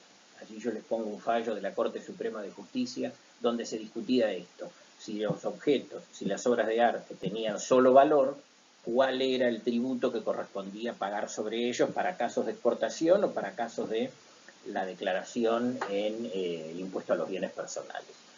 Se llegó a la conclusión, o la Corte Suprema llegó a la conclusión en aquella época, en la década del 90 del siglo pasado, de que la obra de arte podía ser considerada una mercancía.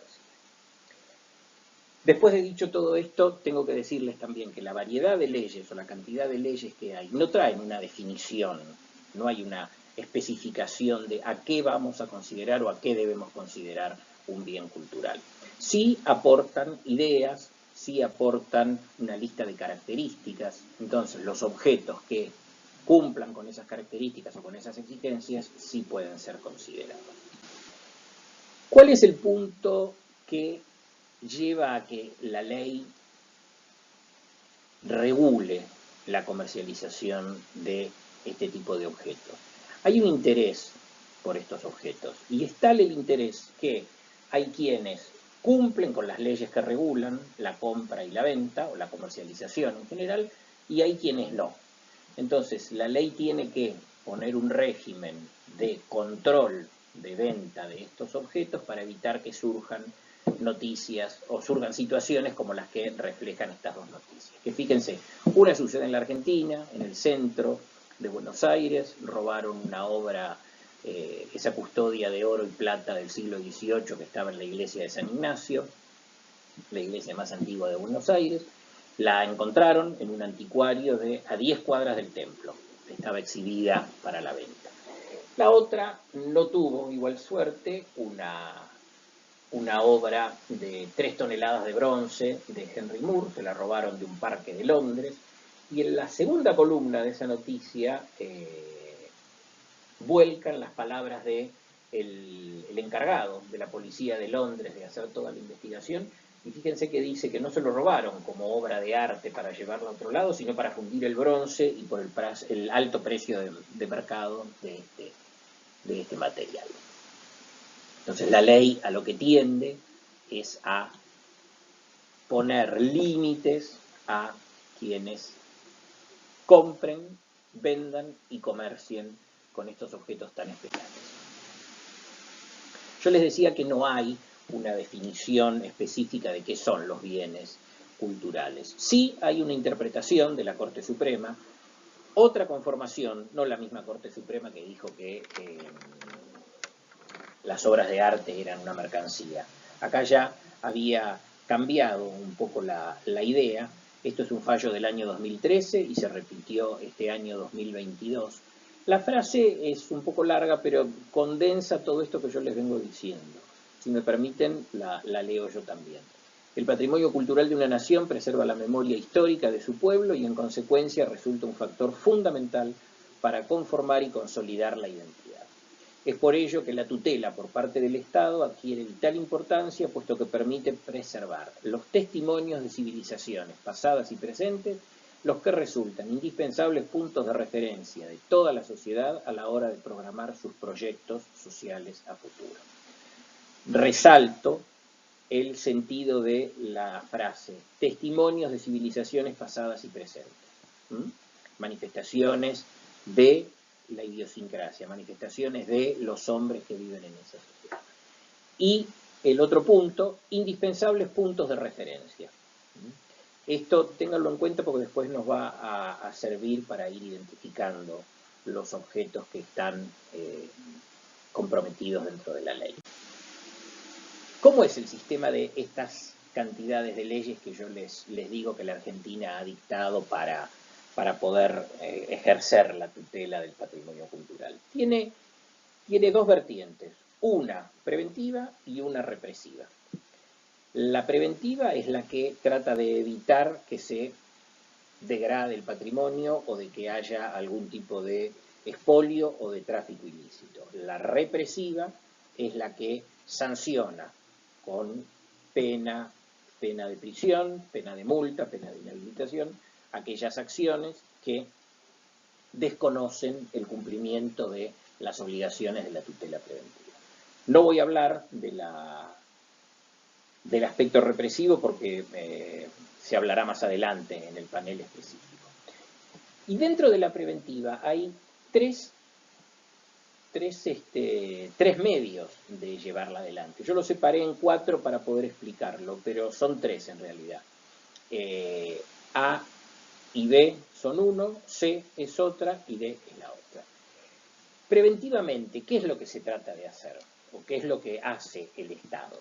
Primero, determina cuáles son los bienes que le importa proteger. En esto que yo les decía, primero se identifica cuáles son. y después la ley los considera. Cuando están en ese grupo, se los anota en un registro.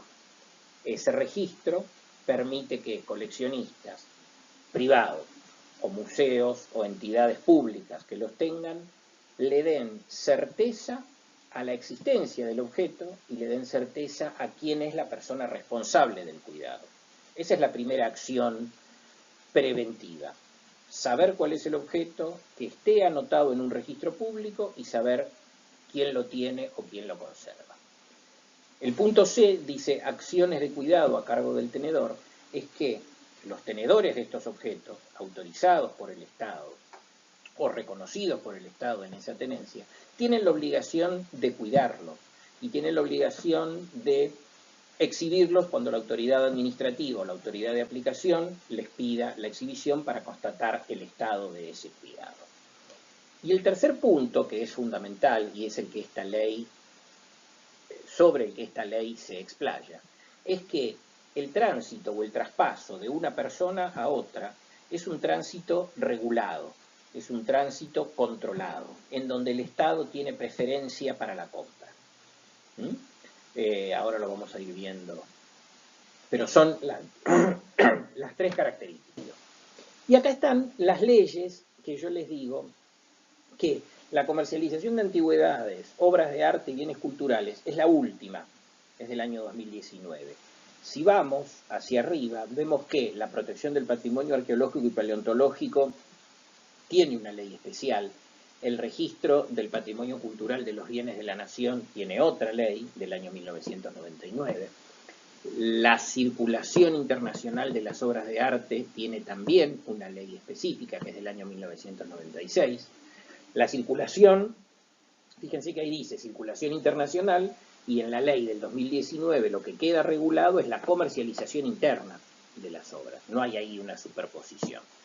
Después está la ley 15.930, que es del año 1961, que refiere a impresos, libros y ediciones antiguas. Allí está, si se acuerdan del cuadro, ven ahí cómo está esto marcado. Después está la ley, que es la más importante y la que va marcando punta de todo esto, que es la ley de la Comisión Nacional de Museos, de Lugares y de Bienes Históricos, que es una ley de 1940 que fue teniendo una serie de actualizaciones. Cada una de estas leyes en su conjunto, o sea, forman un conjunto en el que aquellas dos cuestiones que yo les decía, tutela preventiva y tutela represiva, todas lo repiten respecto de cada uno de los objetos que específicamente ellas resguardan. Y aquí tenemos la ley. La ley, para ir avanzando y para ir marcando las especificidades, trata de dar una definición o una aproximación a estos conceptos. Y ustedes fíjense que las antigüedades lo constituyen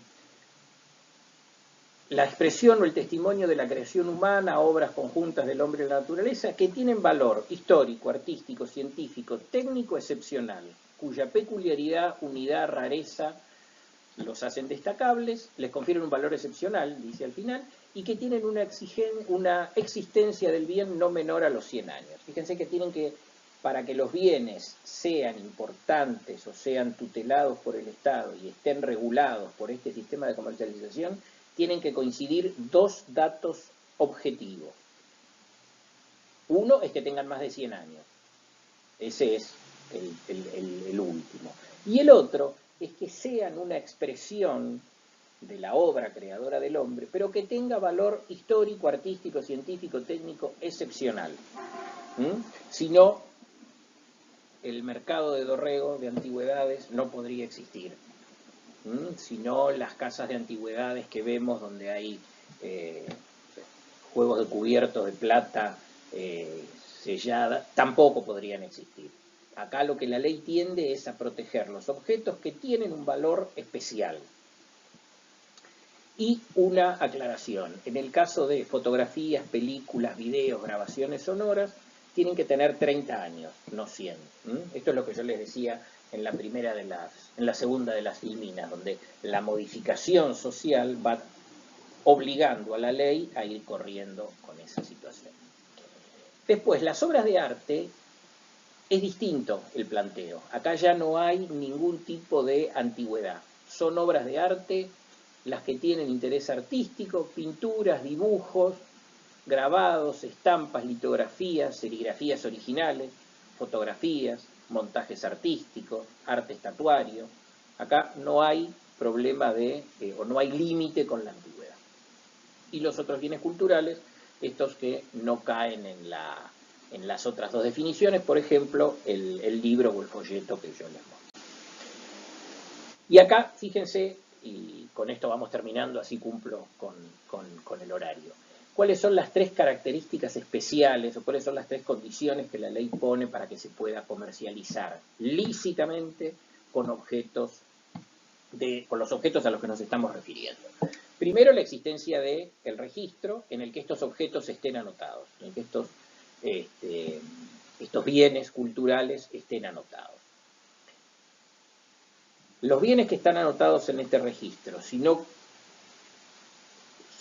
pasa, vamos a decirlo de este modo, la notificación de su traspaso, su tráfico, su venta por el registro, hacen que la operación sea inválida y se la tienen por no existente. Fíjense que el registro tiene una doble entrada. La primera es de quién es el intermediario. Ese intermediario tiene que estar específicamente autorizado, si no, no puede comerciar. ¿Quién es el intermediario? ¿Quién es el comprador? ¿Y quién es el vendedor? Y el otro registro es del objeto en sí. Tiene que, donde en la segunda de las partes, fíjense, me habla de la descripción detallada del bien cultural, con fotografía descriptiva y una nota sobre el valor. Allí valor es equivalente a precio, pero la ley dice valor. Y el último punto es un artículo importantísimo y es el que hace que la Argentina cumpla con sus compromisos internacionales asumidos hace unos cuantos años respecto de impedir el tráfico ilícito de bienes culturales. La convención es del año 1970, la convención de la UNESCO. Todos los comerciantes tienen la obligación, y se lo subrayé porque es importante esto, comprobar con la debida diligencia el origen lícito de los bienes que ofrecen.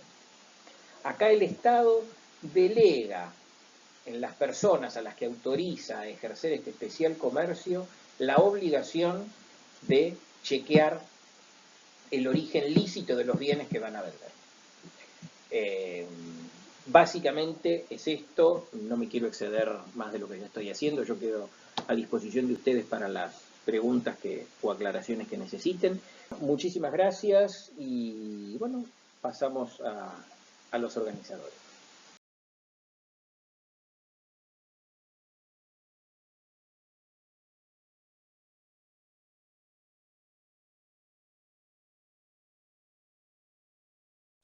Bueno, muchísimas gracias al doctor Gasipi, como a los otros expositores, a la doctora Andere, a los licenciados Padula, Orsini y a la licenciada Vázquez. Creo que realmente ha sido muy interesante todo este panorama de distintos encuadres de la problemática de la legislación sobre el arte y los bienes culturales. Creo que sirven para proporcionar una visión general de cómo opera el sistema y de las instituciones a las cuales se puede recurrir en caso de ser necesario. Ahora vamos a pasar a la instancia final de la reunión de hoy, que son las preguntas que van a ser transmitidas a los expositores por Patricia Novilia, que las recoge del chat en donde las dejaron los oyentes. Así que los dejo con Patricia y bueno, si alguien quiere agregar alguna pregunta, puede hacerlo a través del chat. Bueno, gracias Ricardo, gracias a todos los expositores y transmitirle las felicitaciones que los oyentes han dado a cada uno de ellos. Pasamos entonces a las preguntas.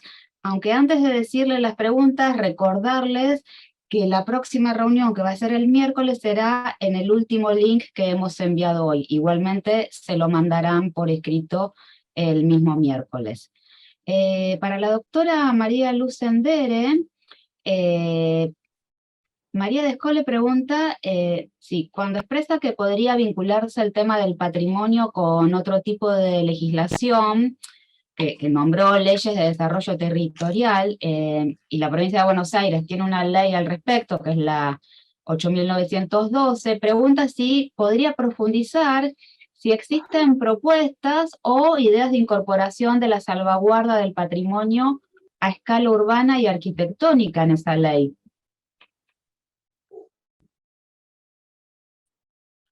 La verdad no conozco la ley que está mencionando para la provincia de Buenos Aires.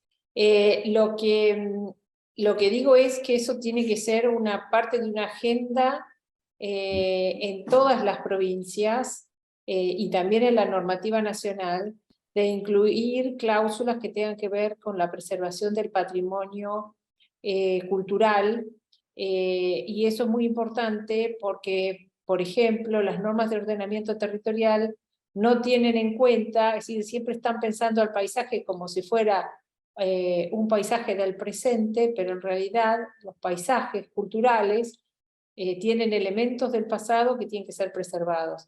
Entonces, un poco cambiar esta óptica de proteger solo lo puntual, digamos, el monumento, para proteger todos los bienes que se encuentran en el territorio. Y ese cambio de mentalidad de empezar a tener en cuenta la dimensión histórica del territorio es a lo que yo me hago referencia. Entonces hay que tener en cuenta, por ejemplo, todas las cuestiones de impacto, que como ustedes saben hay provincias que están mejor reguladas que otras, hay provincias que están en la legislación de ambiente, hay otras que están en normas patrimoniales que se están cumpliendo y en otras son letra muerta. Entonces, y esto tiene que ver con un tema central de nuestro sistema jurídico, que es que el patrimonio cultural es dominio provincial. Entonces, son las provincias las que regulan su propio patrimonio y por eso tenemos tanta diversidad de normas. Más allá de que a nivel nacional se establecen estas normas de presupuestos mínimos, son las provincias las que las tienen que complementar y aplicar. Y por eso tenemos una casuística tan grande y tanta variedad de casos de una provincia a otra. No sé si respondo con esto la inquietud. Bueno, creemos que sí. Pasamos entonces a una pregunta para la licenciada Malena Vázquez. Luciana Sudar nos pregunta, bueno, por un lado, si el registro está disponible para la consulta pública. Y por otra parte, si se consideran los meteoritos en ese rubro o qué antecedentes hay dentro de estas temáticas. Bien, son dos respuestas muy distintas. El registro no está disponible para consulta pública, es una declaración jurada, es por cuestiones de seguridad, digamos, sí se puede tener acceso al registro siempre dentro de un proyecto aprobado por el organismo de aplicación que corresponda, nacional o los provinciales, es decir, dentro de un proyecto de investigación, de un proyecto de difusión, un proyecto educativo, pero hay que presentar las razones por las que se quiere acceder a ese registro, y de todas maneras también la consigna siempre es que sigue siendo secreto, no se puede publicar lo que tiene otra persona. También son cuestiones de seguridad para que esto no lo roben. Son esas que también tienen que ver con el registro. Se registra para poder una de las cosas, para poder recuperar en caso de robo y conocer las piezas que existen. Si no tenemos un registro, es imposible saber, me robaron una cosa que era más o menos así. En cambio está registrada y también uno acredita que es propia. Entonces el registro no es público, sí se puede acceder con ciertas circunstancias y requisitos. Con respecto a los meteoritos no tienen que ver ni con la paleontología ni con la arqueología. Son elementos celestiales, vienen celestes, son elementos siderales, vienen del exterior. Pero hace un año, esto es lo que puedo informar, entonces hay una ley de meteoritos que es vieja, que tiene un problema que no tiene un organismo de aplicación y es de muy difícil aplicación y está complicado, pero hace como un año se está trabajando en la elaboración de un proyecto que ya entró para diputados, desde el Ministerio de Cultura, para declarar los meteoritos patrimonio cultural porque por el interés que tiene la sociedad también en los meteoritos, y porque tienen, los de Campo del Cielo sobre todo, también tienen una relación cultural con el pueblo Mocoy, que los considera eso, el campo del cielo, el cielo en la tierra, el cielo que cayó. Y hay muchas tradiciones alrededor de este campo del cielo, de este gran campo de piedras de hierro que es el Campo del Cielo.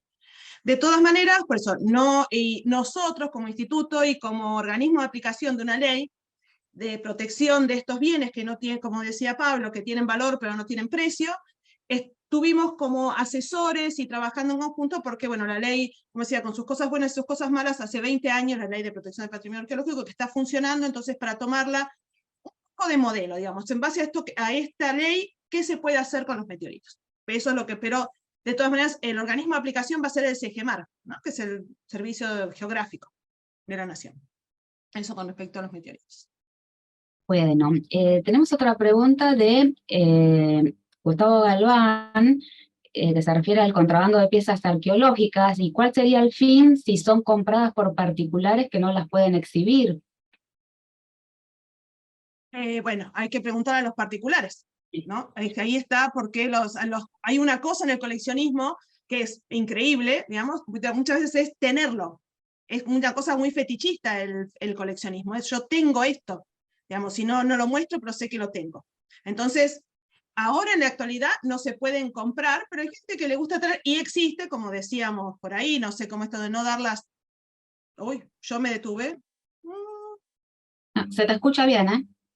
¿Sí? Ah, no, mi computadora está haciendo cosas, pero bueno, esperemos que vuelva. Se te ¿Se me escucha bien? Sí, sí. Bien. ¿Dónde estaba? El coleccionismo no las muestra, existe la venta de objetos. Y hay gente que no sabe que no se pueden vender, digamos, que no forman parte del comercio. Y hay otros que se siguen dedicando a esto y lo tienen bajo poncho.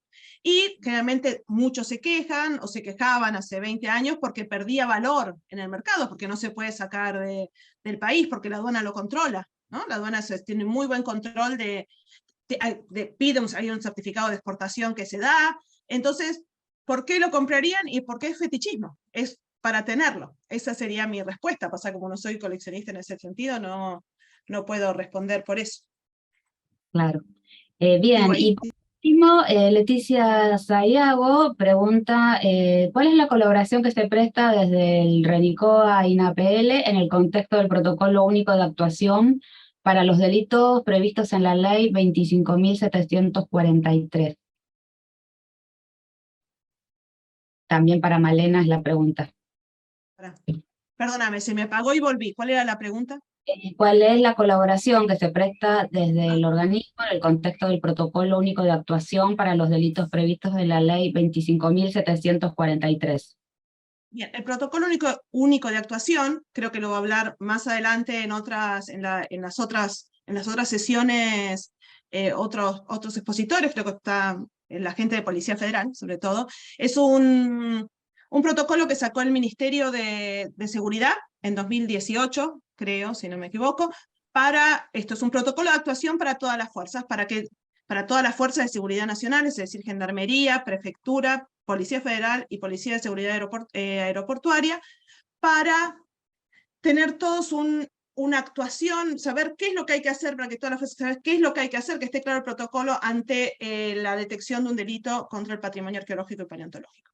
Y el Instituto de Antropología y todos los organismos de aplicación y los de aplicación provinciales y también el Museo Bernardino Rivadavia, que es el organismo de aplicación a nivel nacional en parapaleontología, trabajamos muy estrechamente. Primero fue para redactarlo, porque la verdad lo redactamos juntos, nos fuimos corrigiendo cosas, y ahora somos, los organismos de aplicación son los peritos, porque también lo dice la ley, digamos, la ley dice que los peritos para la determinación de si existe o no delito, de la determinación de la originalidad de las piezas, somos los organismos de aplicación. Entonces ahí trabajamos estrechamente con las fuerzas de seguridad y vamos a los operativos, y también hay consultas constantes, que esto es buenísimo, una relación constante, que nos preguntan desde las diferentes fuerzas que investigan si estos objetos, nos mandan fotos, si estos objetos son arqueológicos, si estarían protegidos, o me imagino también paleontológicos. También nos mandan, decimos, esto para Bernardino, y ahí van para Bernardino. Esa es nuestra relación, pero del protocolo van a hablar más adelante las fuerzas de seguridad. Bueno, muchas gracias, Malena. No, de nada. Ahora tenemos preguntas para el doctor Pablo Gasipi, de parte de Mónica Kusich. Si en algunos casos los bienes patrimoniales no comerciales o no comerciables también tienen precio, por ejemplo, para poder asegurarlas. Buenas tardes. Sí, entiendo a dónde apunta el comentario de Mónica, pero técnicamente no tienen precio, porque si no se comercian, no tienen precio. Lo que tienen es una estimación, una aproximación a lo que puede ser. Pero ese es un tema totalmente debatido, porque siempre lo que se vaya a fijar como ese precio es un precio ilegal. Entonces estamos en un círculo. Si no pueden tener precio porque no se venden, el precio que se publica en los portales es un precio inexistente, no es un precio, es una aproximación. Entonces, para los abogados es una vuelta. Entiendo que cuando se hacen los seguros respecto de los bienes culturales, sobre todo, sobre las obras de arte, se hacen aproximaciones sobre la base de los otros bienes que sí se pueden vender. Si ustedes se acuerdan, yo les dije que la ley únicamente regula la venta o la comercialización de los bienes que tienen determinadas características de excepcionalidad, no de todos. Yo ahí les había puesto un ejemplo y ahora si quieren les pongo otro. Por ejemplo, toda la obra de Quinquela Martín es una obra cultural y ya sabemos de qué porte. Solo algunas de las obras de Quinquela Martín son las que están reguladas exclusivamente para la venta. Las otras tienen un comercio libre. Es una zona medio gris. Entonces, el tema de utilizar la palabra precio o el concepto precio está bien si lo usamos no tan técnicamente, pero jurídicamente las obras que no están en el comercio o los objetos que no están en el comercio no tienen precio. Lamento ser tan estricto y rígido en esto, pero no quiero mentirles. Claro, bueno, buenas tardes. Yo soy Gladys Mónica Kusich. Me parece muy interesante su ponencia. Lo que pasa es que cuando hablamos de valor, es de valor de mercado, pero precio no significa valor de mercado. Entonces sí, es muy debatible esto lo que llamamos precio, ¿no? Pero sí se requiere precio para muchas.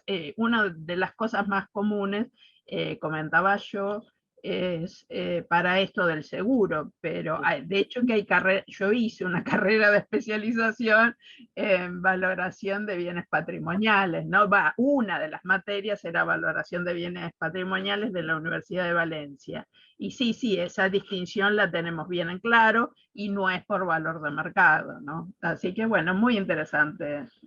Yo le agradezco su postulación o lo que ha dicho, porque ese es un tema que no solo afecta a todos, sino a los abogados o a los que nos dedicamos a estas cosas desde lo jurídico. También es un tema que nos preocupa y a veces cuando nos sentamos a escribir o a resolver algo, hay que ser muy cuidadoso con el tema de las palabras, con el punto de usar tal palabra o tal concepto.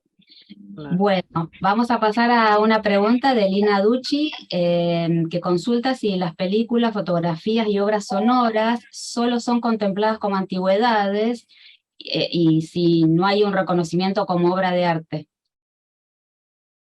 No, pasa lo mismo, es una obra de creación del hombre, no hay una distinción específica.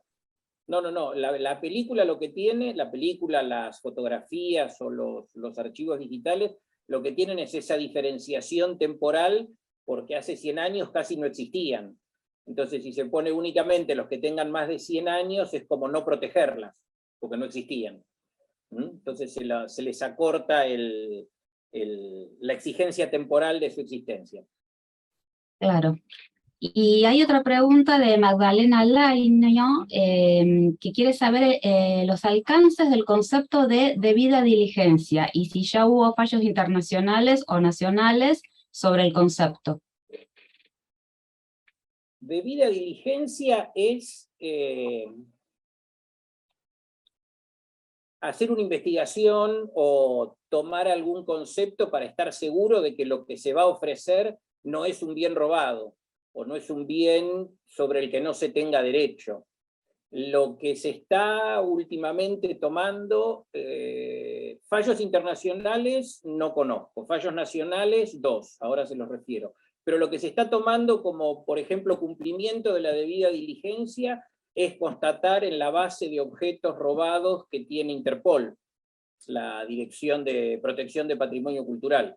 Si se hace la consulta y se constata que ahí no está anotado el bien como robado, hurtado o parte de una estafa, puede considerarse. En el fallo este que yo les digo, que es del año 2009, se llama Pastore, de la Sala 1 de la Cámara Federal. Este señor tenía una librería anticuaria bastante conocida y vendía libros que habían sido sustraídos de distintas bibliotecas públicas y les arrancaban la página en la que estaba el sello, o la identificación, la ficha. Entonces, se comprobó que se las arrancaban ellos. Entonces, la debida diligencia les exigía que, dice textualmente, un librero anticuario ejerce una profesión de riesgo. Debe superar ese riesgo constatando y haciendo una ficha de identificación histórica del objeto que ofrece para cubrir la diligencia en lo que ofrece. Más o menos, después se los paso el dato, pero se llama Guido Pastore, del 2008, Sala 1 de la Cámara Federal, Penal de la capital. La diligencia pasa por ahí, en ofrecer algo que se sabe que no es robado. Los medios, puntualmente, para cada obra o para cada momento pueden ir variando. No me animo a dar una línea exclusiva de cuál es el cumplimiento de la diligencia. Igual, me pasa igual que lo que decía recién Malena, sé que el último panel es de tráfico ilícito y ahí me parece que Marcelo Elaibe, que es el que conoce bien la legislación internacional, puede aportar algún punto más esclarecedor en este sentido. Bueno, muchas gracias, Pablo. Y yo tengo una última pregunta para los licenciados Padula y Orsini con respecto a los objetos hallados en los jardines del Museo Larreta. ¿De qué época datan? ¿De qué época es la datación de estos objetos? Y actualmente, ¿dónde se encuentran? ¿Qué tal? Sí. Mira, esa excavación del Museo Larreta se hizo, la hicimos nosotros justamente con el Centro de Interpretación de Arqueología y Paleontología, y como todo resto que aparece en la ciudad de Buenos Aires, tanto arqueológico como paleontológico, debe estar, a partir de la sanción de la ley 25743, tan nombrada hoy, debe estar en el repositorio del Centro de Interpretación. Ya te digo, tanto arqueológico como paleontológico. En este caso fueron todos arqueológicos, aunque también, curiosamente, encontramos restos fósiles, dado que encontramos restos de la ingresión marina belgranense, que aparece justamente en el barrio Belgrano, y que fue utilizada por los franciscanos cuando instalaron la calera de Belgrano. En un pozo de basura de ahí de Larreta, curiosamente aparecieron rocas de ese belgranense. No sabemos bien por qué, pero aparecieron ahí conjuntamente con esos restos que datan aproximadamente de fines del siglo XIX, principios del siglo XX. Bueno, muchas gracias, Horacio. Bueno, por lo pronto no hay más preguntas, siguen las felicitaciones y yo pasaría la posta a Ricardo si quiere ya despedirnos hasta el próximo miércoles. Les agradezco a todos la presencia.